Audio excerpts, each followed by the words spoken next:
Jay Itzes ke AC Milan bukan sekedar mimpi. Kabar sensasional kembali mengguncang jagat sepak bola Italia dan Indonesia. Bek tangguh sekaligus kapten timnas Garuda kita, Jay Itzes, dikabarkan masuk radar raksasa Serie A, AC Milan. Namun, Milan tidak bisa mendapatkannya dengan harga murah. Sassuolo dilaporkan telah memasang bandrol tinggi yang bikin geleng-geleng kepala. Berapa harga pastinya? Benarkah Milan siap menebusnya? Rumor ini kembali memanas setelah jurnalis ternama Luca Cili melaporkan bahwa Rossoneri sedang memantau serius performa Bang Jay. Sejak pindah ke Sassuolo dari Venezia pada musim panas 2025 dengan mahar sekitar 8 juta euro, Itzes langsung jadi pilar tak tergantikan di lini belakang Nero Verdi. Ia tampil konsisten dalam 25 pertandingan dan menunjukkan ketenangan luar biasa yang disukai oleh manajemen Milan. Lalu, berapa harga yang harus dibayar Milan? Menurut data terbaru, nilai pasar Jay Itzes telah meroket tajam. Jika saat didatangkan Sassuolo harganya di kisaran 155 miliar rupiah, kini Sassuolo dikabarkan tidak akan melepas kapten kita di bawah angka 10 hingga 15 juta euro atau setara dengan 194 hingga 300 miliar rupiah. Angka ini akan menjadikannya pemain Indonesia sekaligus pemain Asia Tenggara termahal sepanjang sejarah jika transfer ini terwujud. Meski Milan sudah mulai melakukan kontak awal dengan agen sang pemain, pihak Sassuolo lewat CEO mereka, Giovanni Carnavali, masih bersikap tegas. Mereka menganggap Jay Itzes adalah aset jangka panjang karena kontraknya masih berlaku hingga Juni 2029. Sassuolo tampaknya ingin jual mahal, mengingat ada juga rumor ketertarikan dari rival sekota, Inter Milan. Derby della Madonnina di bursa transfer sangat mungkin terjadi. Kenapa Milan rela mengeluarkan dana sebesar itu untuk bek asal Indonesia? Jawabannya simpel, adaptasi. Itzes sudah nyatel dengan gaya main Serie A yang taktis dan disiplin. Milan butuh rotasi di lini belakang untuk melapisi pemain seperti Gabbia atau menggantikan posisi senior yang mulai termakan usia. Itzes dianggap sebagai opsi yang paling logis dan menjanjikan secara potensi bisnis maupun teknis. Kalau menurut kalian, apakah harga 300 miliar rupiah sebanding dengan kualitas yang diberikan Jay Itzes? Apakah San Siro bakal jadi rumah baru buat Bang Jay musim depan? Tulis pendapat kalian di kolom komentar. Jangan lupa like, subscribe, dan nyalakan loncengnya supaya nggak ketinggalan update terbaru seputar pemain timnas kita di Eropa. Sampai jumpa di video berikutnya. Kalau tahu begini, pasti Belanda nyesel melepas Jay Itzes untuk dinaturalisasi oleh Indonesia. Gila. Sumpah gua bangga banget menjadi orang Indonesia. Karena pasalnya, kapten timnas Indonesia, Bang Jay, sedang dipantau oleh AC Milan. Dulu kita hanya bisa bermimpi, kapan sih pemain Indonesia bisa bergabung dengan tim-tim besar di Eropa.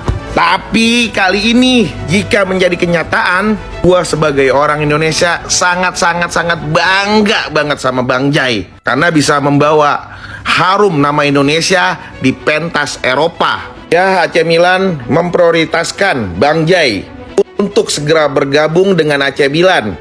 Karena Bang Jay bisa bermain dalam skema 3 back dan sesuai dengan karakter AC Milan yang menyukai pemain-pemain muda. Saat ini, kapten timnas Indonesia tersebut masih terikat kontrak dengan Sassuolo hingga 2029. Kenapa kagak ke Juventus aja dah? Ini AC Milan coy, AC Milan kalau jadi kenyataan gila banget, gila.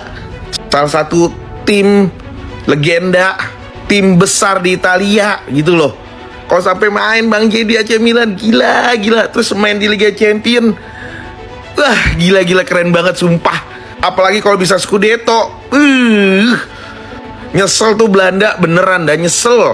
Main sebagus ini dilepas ke Indonesia. Gua jujur gak habis pikir timnas Indonesia bisa punya pemain kayak orang ini. Udah mah dipuji sama rekan setimnya si Tarik Muharemovic. Sekarang sama timnya di peringkat 8 di bawah Juventus. Ya elah, Juventus peringkat 7 dia. Dan berita paling barunya, bahkan tim sekelas Rossoneri sudah kirimkan scouting untuk memantau seorang Jay Itzes.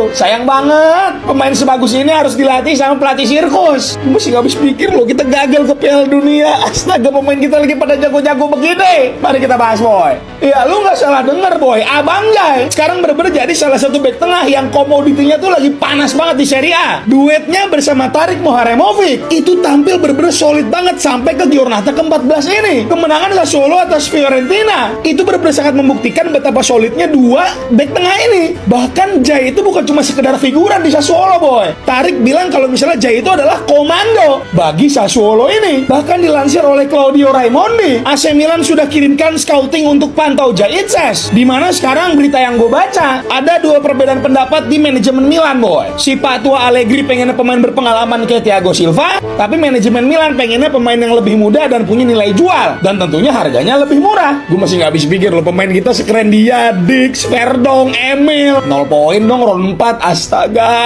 Gak akan lupa, gue gak akan lupa. So, kalau menurut kalian gimana nih, boy? Coba tulis di bawah ya. Terima kasih banyak pada Frotopsnya. Bye.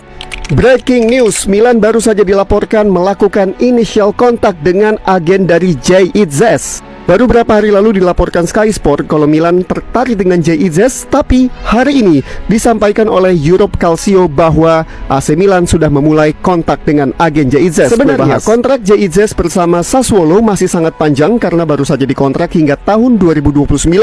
Tapi Milan dilaporkan sudah ingin mendatangkan Bang Jayadi pada bursa transfer musim dingin mendatang. Terkesan tidak mungkin, tapi kalau kita lihat performa Jay Itzes bersama Sassuolo di Serie A, wajar saja kalau tim besar kepincut. Salah satu defensif terbaiknya adalah saat melawan Atalanta. Dia memblok tendangan dari Ademola Lookman yang jelas-jelas menuju ke gawang.